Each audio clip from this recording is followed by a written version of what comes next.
You will start by staying in bed. Being awake is the first and hardest thing to get through, and you may ache every minute of the hours in between the relief of sleep. The ache will overwhelm you at times. The ache will press on your chest so hard it might be difficult to move. The ache will shake through your body in uncontrollable sobs. The ache will numb you to all feeling. The ache will want to break things. The ache won't care what does break. Try to wait.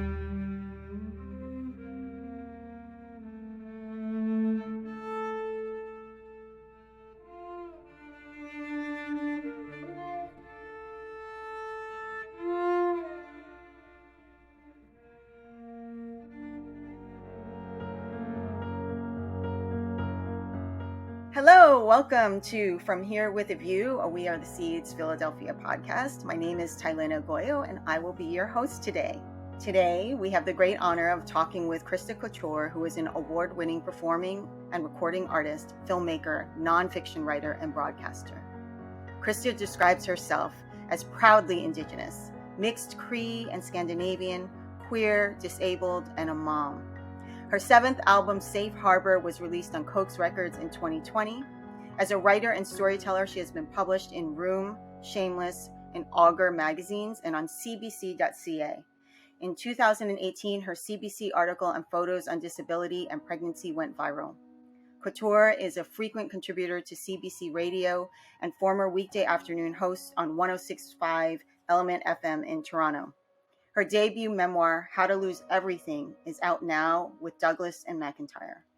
Christa is currently producing a series of short animated films that will premiere on CBC Gem in the fall of 2022.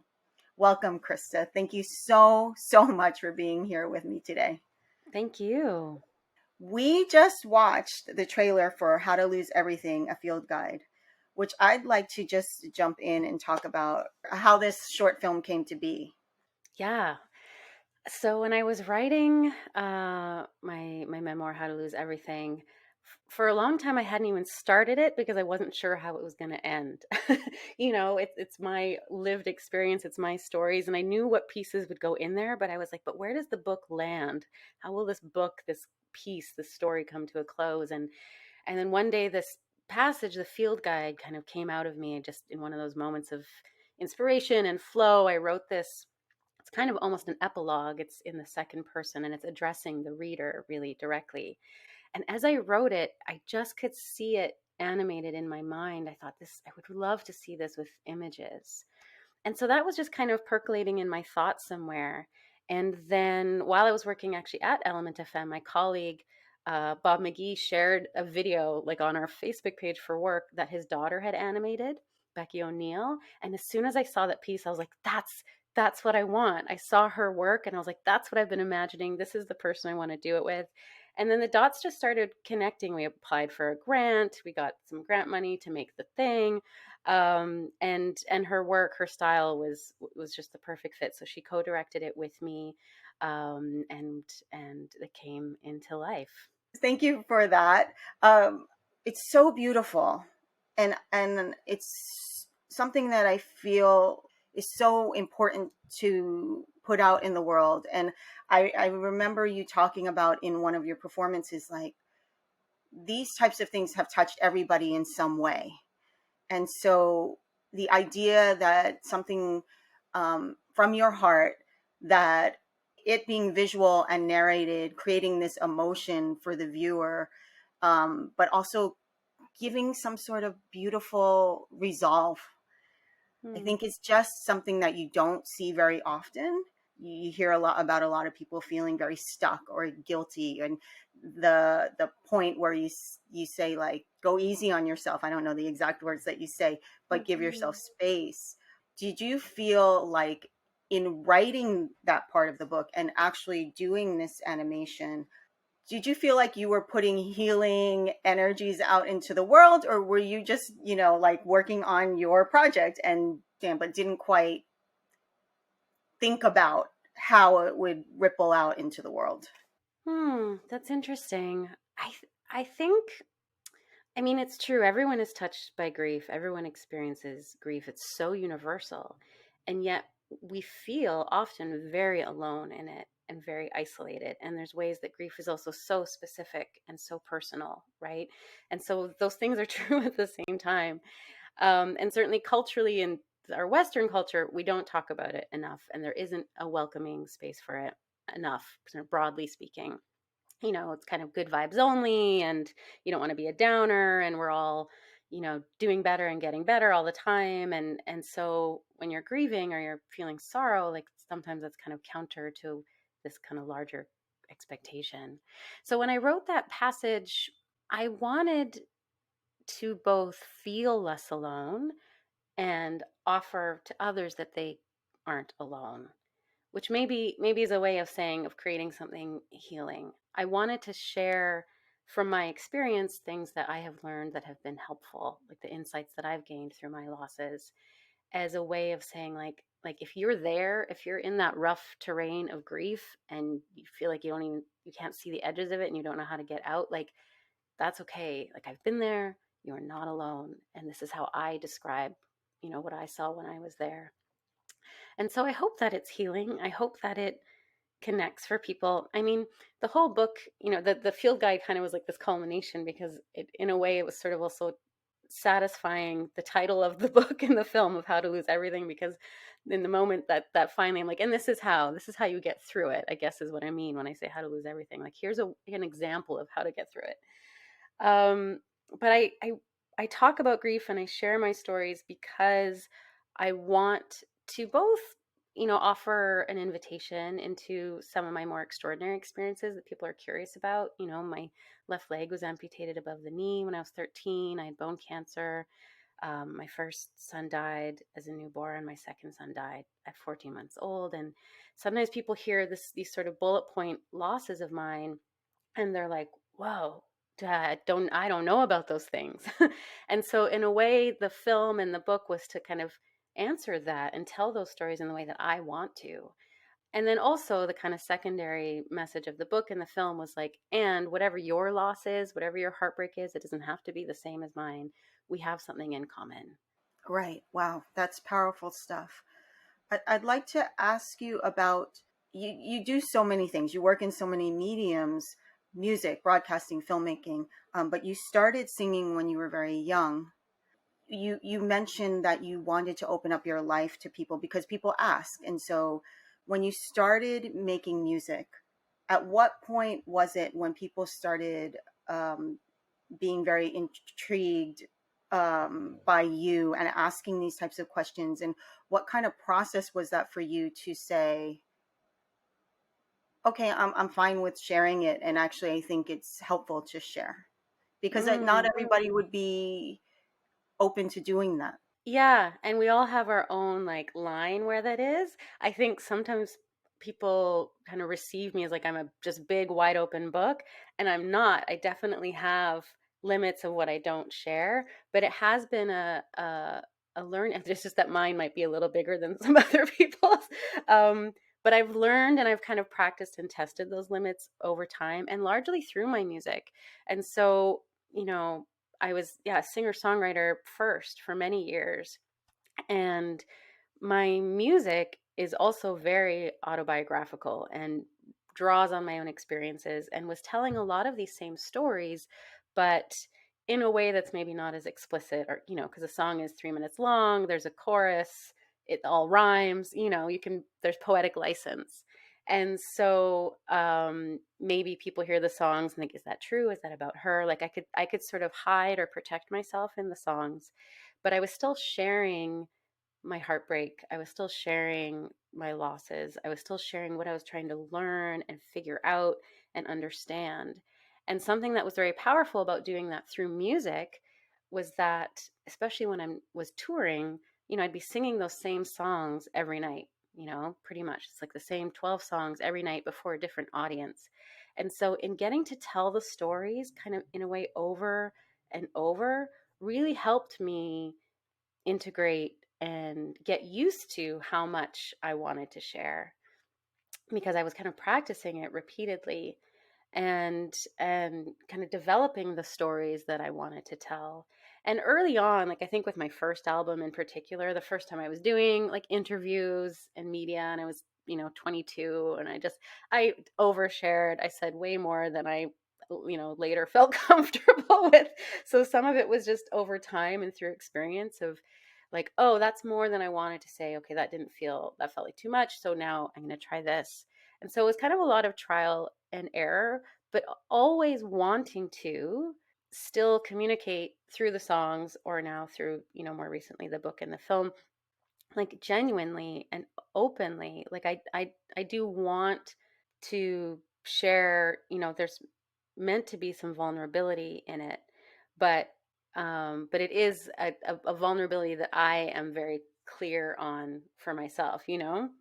Right. That's exactly what I was thinking when you were saying in early interviews, that now it's on your own terms, Yeah, where I could see other interviews, or, people trying to extract some information for you to exploit it, or to create a story that they want to twist around and sell whatever they need to sell. And totally. by you taking ownership of your own story and creating this gorgeous book and these beautiful films, then you have complete agency over what's out in the world, and that's so incredibly profound. And for all those listening, if you look up Christa and go on Christa's website and look at all these videos, you'll see just how you emanate this incredible uh, peace and confidence. And really, it's very soothing actually to watch and to hear you talk to your audiences, because it's like, obviously you're human, and you go through all the emotions like we all do, but when you gather yourself and you're so present, it's just very powerful to see how you arrive and how you share Mm. yourself. And it's beautiful. And as a as an artist myself, I just think, like, to have found the place to where you have boundaries for it, but also to be able to give, is such a fine, delicate balance. And you so have nailed that. So congratulations on that. Yeah. That's Well, amazing. thank you. I'm glad that that's how that comes across. It's all really beautiful. When did you start writing the book, How to Lose Everything? I'd written a couple of the chapters in 2016. I was pregnant with my daughter, Sona, who's now almost 5, and again, the idea had been kind of percolating, and I was waiting for the ending. And actually, in a way, being pregnant with my daughter also gave me an ending, because it was such a signpost of how much had changed, to be at a point where I, tried to get pregnant, got pregnant, and, she was coming. That was like such a point where I could look back at it all, that these experiences and stories were in the past. They were no longer like actively happening.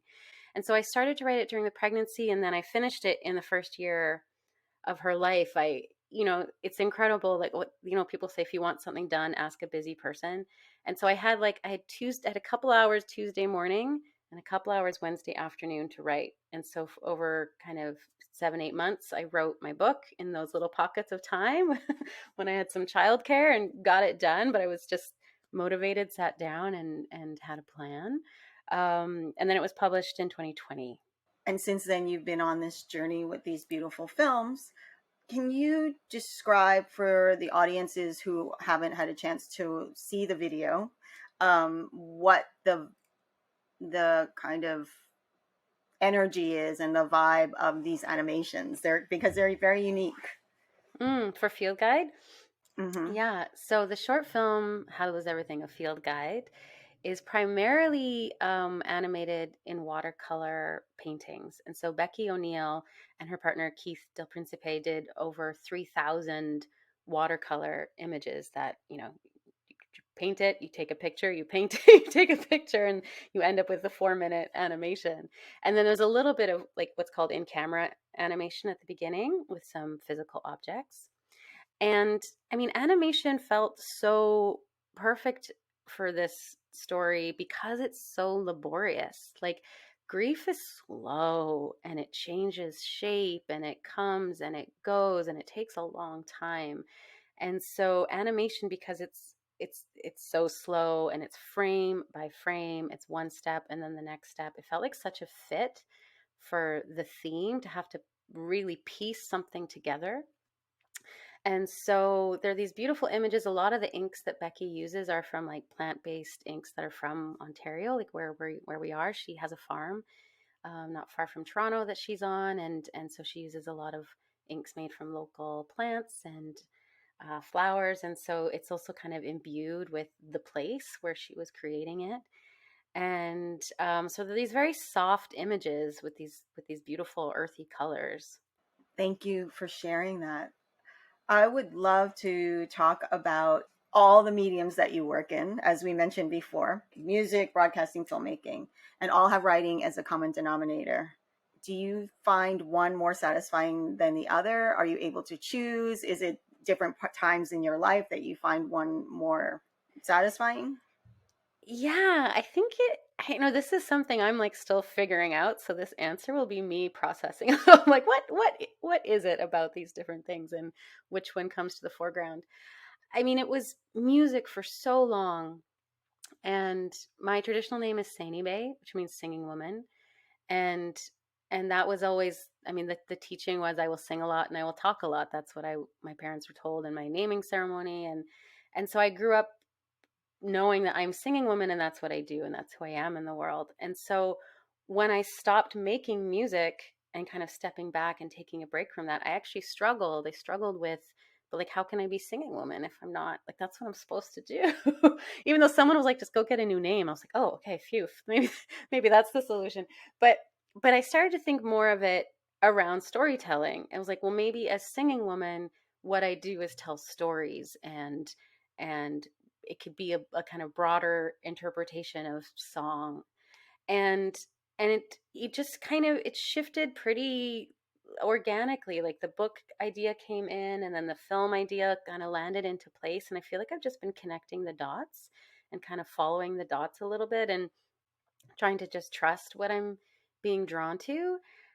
It feels strange that I'm not making music in the way that I used to, because it was so like the focus of all my choices for a long time. You know, as an artist, right? You like everything can kind of support the art, right? Like your other jobs that you take, or where you live, or, you know, choices for your family. It's like, how do I fit in my art with all this other stuff? And so it was singing for so long, but I don't quite miss it yet, and I don't know what that means. And so I don't know if it's coming back or if that was then. So it's just that right now writing and the filmmaking just happens to be what's in front of me and what I'm drawn to. So I guess it's what I'm most enjoying right now. I actually completely understand what you're Yeah. talking about because I'm going through the same process with acting. I recently told my agent here that I need to take a break just because of capacity.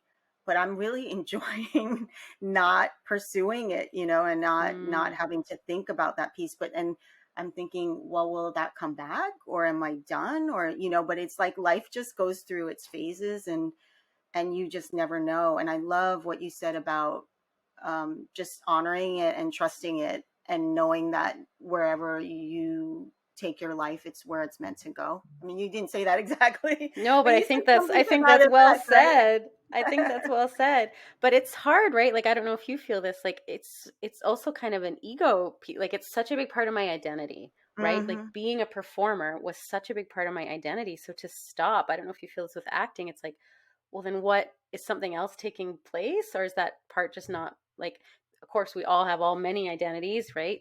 And so I'm like, is it just not there anymore? I don't know. That there's that, but there's also, but this was supposed to be my favorite thing in the world. How come I'm not Yes. doing This it? was your passion, right? Right, Yeah. right. But Yeah. then you find other favorite things in the world. Yes. So, and Yes. that's exciting and beautiful. And and I'm glad we just had this conversation because it just occurred to me that that's a positive thing and not a negative thing, right? Yeah.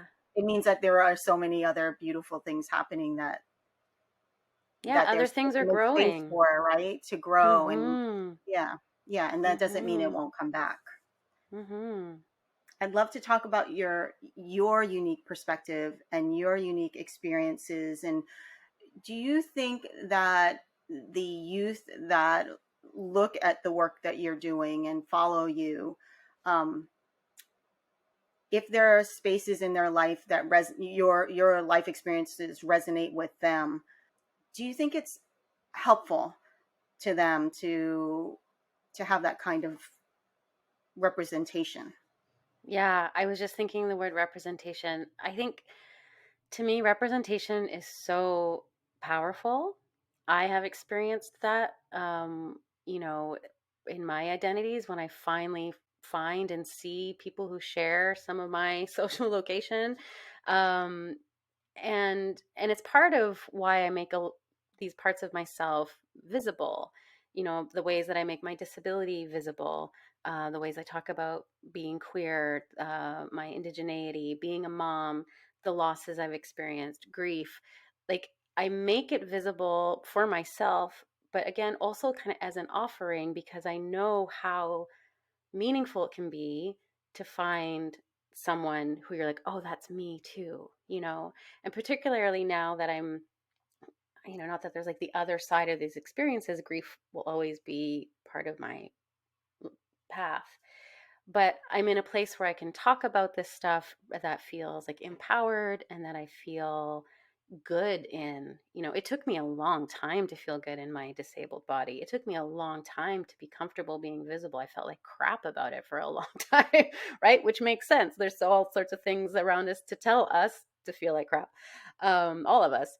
And so it's hard won, and I'm proud to share where I'm at. And if that helps anybody else, great, because I've been helped by other people sharing their stories and by other queer people and other indigenous women and other disabled people, or maybe all three at once, like me, like who I've gone, oh, phew, I like, you're amazing, or like, you seem okay, like you're thriving, or like you're sharing how you're struggling. Like, all of those things are really impactful. And I just think we so, us, our little human selves, we so deeply want to be seen and heard.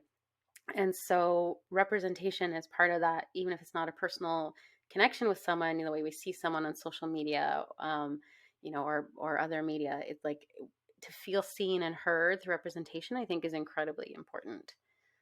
Totally agree with that. That it is so important, and even if it's not completely obvious, even if it's in the background, right?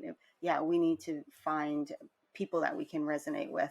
I have a question, and I know you've answered this so many times and you've talked about it so many times. So if you don't want to talk about it, that's No, okay. bring it. But I want to talk about your gorgeous leg, and how you made the fabric with the lamination.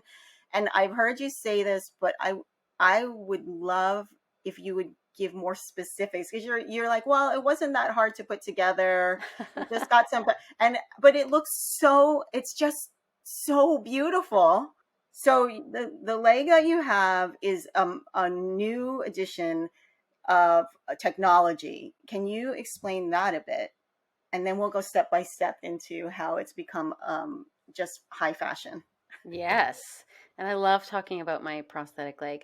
So the knee that I have, though I sort of more largely refer to it as the leg, but really it's the knee component, that I got now almost 8 years ago. It's called a microprocessor knee. And so it has a little microprocessor in there, like, that takes like 90 readings per second. And so every time I swing the leg through, it's taking in all this information about where it is in space, how much energy I've put into it. And that helps the speed of the swing. It helps how it lands. If it's bent, if it's like, oh, your the knee is bent and you're putting weight on me, it provides resistance. And so if I'm going downstairs, it will provide resistance, or if I'm on a hill, or if I'm falling, it will catch me. And every knee that I had before this microprocessor one did not have that. It was just like a little, I mean, still incredible technology that people figured out, hydraulics and things. Still cool. But before, the knees I had, they had to be always completely straight, and the knee had to be locked. And if the knee wasn't locked, I would just fall because it had no resistance. And it just had one speed, and it couldn't interpret really kind of the input. And so the microprocessor, it's so cool, and it changed my life. It changed how I walk. It changed, I feel safer when I walk. I feel just better in my body. And it comes down to just the fact that I fall less often. That's actually it. I just don't, I used to fall a couple times a week, and knock on wood, I have maybe a fall every 6 months. And that is simple and it's life changing. It's really nice to not fall. And so the microprocessor knee, where I lived in Vancouver at the time, but in Canada, our provincial healthcare doesn't cover these kinds of knees. And so a friend of mine had started a fundraising, like a crowd, funding campaign at the time. We called it the Knee Raiser, and raised it was $25,000 towards buying this knee, because they're incredible, but they're really expensive, and so they're not very accessible. They're not really accessible at all, because who has that? But this incredible fundraiser that, I sometimes call it the knee that folk music bought, because it felt like my entire music community like stepped up and contributed. And it was some artist being like, here's $20, which I just was like, I know that that's all you've got. Like, that's amazing. Thank you. And then like an uncle who could throw in $2,000 or whatever. So it's like all of those pieces came together. And so the knee not only like physically, mechanically improved my life, the experience of getting the knee, I felt so cared for. It just was like everyone stepped forward to get me this thing. And so it was also just an experience of feeling really loved, which was part of what led to decorating it, because I got this incredible knee and I was like, how do I celebrate? How do I express gratitude for this thing that I'm just going to wear pants and no one will know I'm this like superhero who had this whole community rally for? And I had seen, and now I'm just like, I'm taking the next step now, Tyler, and I'm moving ahead in the story, but I had seen this person on Instagram with a floral leg. So the word is cosmesis, like the cosmetic cover for a prosthetic is a cosmesis. And the one I saw was like hand painted. It was stunning. It's this, they're called the Alternative Limb Project. They're based in the UK. And I saw it and I was like, oh, I could make it pretty. Like it doesn't have to feel just like medical or like a fake leg or be skin colored, which is not a thing. It could just look like a work of art. It doesn't have to try and look like a quote unquote real leg.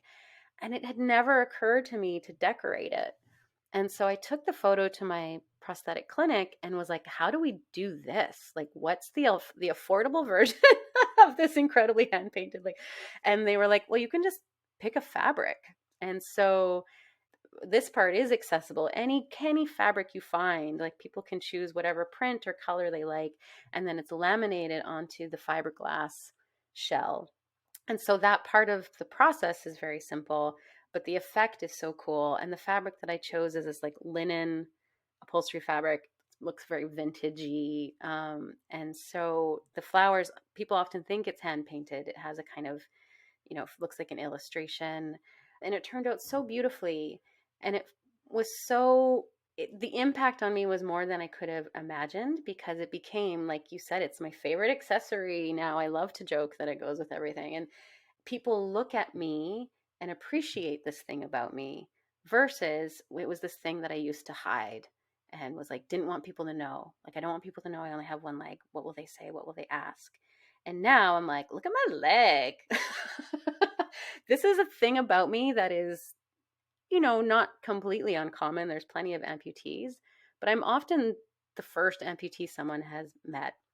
And so it's this thing about me that's unusual, and it can be something that can be celebrated. Our differences can be celebrated, and there can be ways that we can elevate them, and that we can be, excited about what makes each other different. It doesn't have to be like, oh, that happened to you. Oh my God, I'm so sorry. It can be like, wow, that's so interesting. you know? So that's the story of the leg. Thank you so much for doing that again. Oh, I'm so happy to. I love it. It's a good story. I just could visualize it when you were talking about it. It is absolutely beautiful, and it is. I can see how it can shift, not just how it is visually, but what you're talking about, that the crowdfunding and community came together, and artists, $20 is a lot, and people came together because they wanted to support and lift you. And it's obvious how you carry yourself and walk in the world, that it's just like this powerful magic that you have with you all the time. It's really wonderful. Yeah. Thank you for sharing that. Very excited for the projects coming up and to see where your life will take you next. It seems like there may be things down the road that you haven't even thought of yet. Can you share with us where people can find your music, your film, and your book? Yes. So, I mean, my music is on all the things, the Yeah. Spotify and Apple Music. It's Christa Couture. And my website is christacouture.com. I'm on Instagram at Christa Couture. And so my book, same. It's in your local library. It's in your bookstore. It's on Amazon. And the film, which is now the first of 5 short films, will be released in Canada, we think in November on CBC Gem. I don't know yet how they're going to be available outside of Canada, but if people find me on Instagram, hopefully I'll be spreading the word as to how people can see the film and the other films once they're available. That is fantastic. Thank you so much for joining me here on From Here with a View today. It's been Thank you, wonderful having a Kylan. chat with you. I really appreciate it. Thank you. Thank you. You've been listening to From Here with a View, a We Are the Seeds Philadelphia podcast. I'm your host, Tylin Ogoya. We'll see you next time. From Here with a View, a We Are the Seeds Philadelphia podcast is produced by Michelle St. John with music by Zachariah Julian and original logo art by Jason Weesaw. This podcast is funded in part by Independence Public Media Foundation.